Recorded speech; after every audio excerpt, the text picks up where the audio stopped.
नमस्ते बच्चों, कैसे हो सभी? अच्छे तो हो ना? तो बच्चों चलिए आइए शुरू करते हैं आज की कहानी।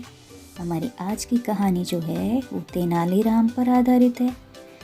कहानी का शीर्षक है राजा को सबक।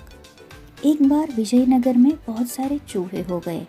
चूहों से राज्य को मुक्त करवाने के लिए राजा ने घोषणा करवा दी कि प्रत्येक घर को चूहे पकड़ने के लिए एक बिल्ली दी जाएगी और बिल्ली के भोजन के लिए प्रत्येक घर को एक एक गाय भी दी जाएगी। तेनाली को राजा का यह निर्णय मूर्खतापूर्ण लगा, इसलिए उन्होंने राजा को उसकी गलती का एहसास दिलाने के लिए एक योजना बनाई।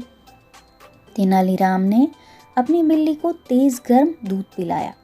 परिणाम स्वरूप बिल्ली की जीभ जल गई और उसने दूध पीना छोड़ दिया। उधर कुछ दिन बाद एक दिन राजा शहर भ्रमण पर निकले।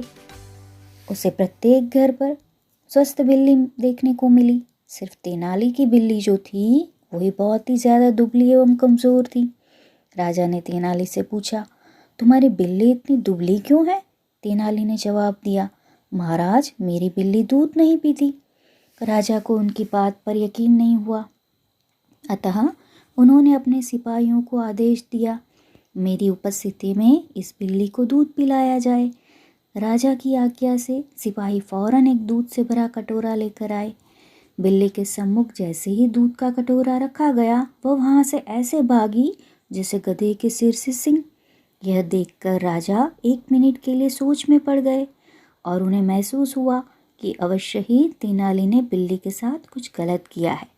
राजा ने अपने सिपाहियों को आदेश दिया, तेनाली को 100 कोड़े मारे जाएं।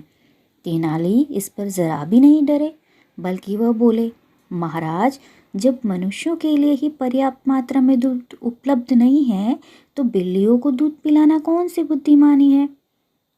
तेनाली के मुंह से इस प्रकार की बातें सुनकर राजा कृष्णदेवराय को अपनी गलती का एहसास हुआ। अपनी गलती को सुधारते हुए उन्होंने तेनाली की सज़ा माफ़ कर दी और साथ ही घोषणा की, गायों का दूध लोग अपने उपयोग के लिए करें, बिल्लियों के जीने के लिए तो चूहे ही काफ़ी है। तो बच्चों आज की कहानी यहीं तक ही रखते हैं, फिर मिलेंगे और एक नई कहानी के साथ। तब तक के लिए धन्यवाद।